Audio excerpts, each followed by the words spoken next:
Hey YouTube, Peter Kaz here. How you doing today? I certainly hope you're doing well. I know I'm doing pretty good. Yesterday there was a Navy aircraft crash in Washington State that killed the 3 sailors or airmen that were in the aircraft. And before I go any further, I just want to say God rest their souls and bless the families and loved ones who are missing them this day.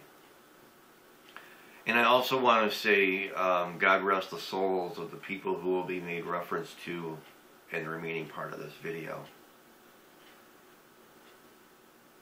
This airplane crash struck me yesterday very interesting because there's a photo here on the news of it, and the one thing that I really noticed and one thing that really stuck out is the size comparison of the crater that was created by the airplane crashing into an open field. And you can get a relative idea on how big this crash was because there's an automobile that's there right next to where the plane actually crashed. And if you compare the automobile, and it looks like there's a person there too, and if you compare those two things to the size of the crater that was created, it's huge. It's really big.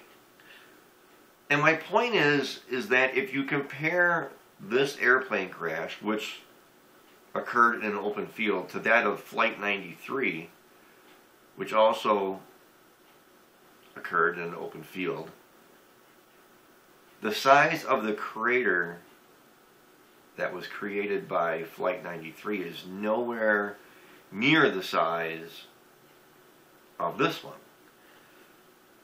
Now, this Navy plane is not nearly as big as the 757 that crashed in Pennsylvania, and all the links will be underneath. And I really encourage you to do your homework, do your own study. And here are some of the specifications for the Navy plane, which was an EA-6B plane. The general characteristics are this. It has a crew of 4, 1 pilot and 3 electronic countermeasure officers. And in the plane that crashed yesterday, there was only 3 people. The overall length is 59 feet 10 inches. The wingspan is 53 feet. The height of the plane is 16 feet 8 inches. The wing area is 528.9 square feet. The empty weight is 31,160 pounds. The maximum takeoff weight is 61,500 pounds. The plane is powered by 2 Pratt Whitney J52-P408A turbojets, which deliver 10,400 foot-pounds of torque in each engine.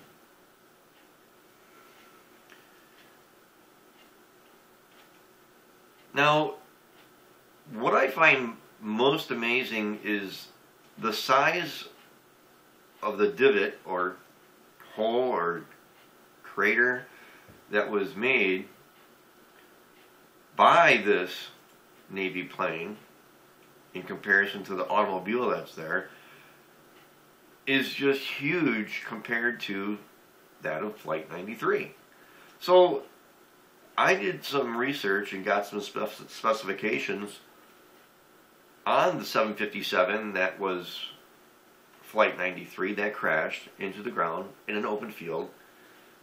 And let's just compare plane size from the Navy plane to the 757.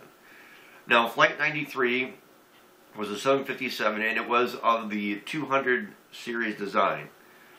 And the general characteristics of this plane are, the seating characteristics are, it can seat between 200 and 239 people, depending on the design of the plane.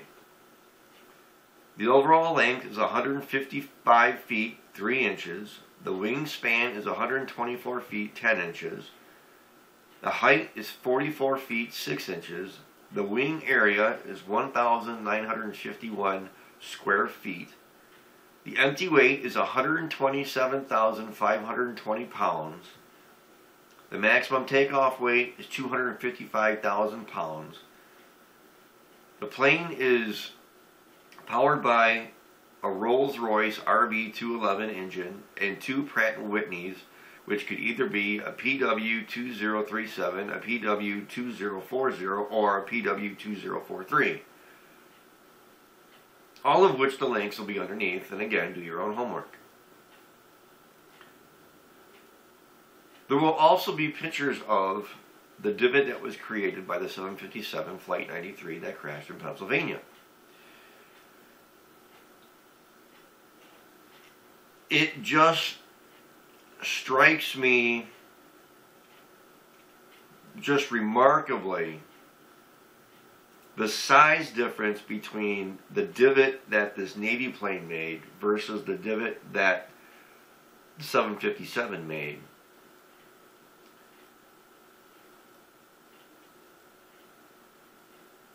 The part that I don't get is that people still seem to believe and buy the government story about what happened on Flight 93. If you look at the crash site of the Navy plane and compare that to the crash site of the 757 in Pennsylvania, there is no way, there's no way they compare. Because this crash site, the Navy crash site, is much, much bigger than the 757. But the 757 is tremendously larger than the Navy plane that crashed.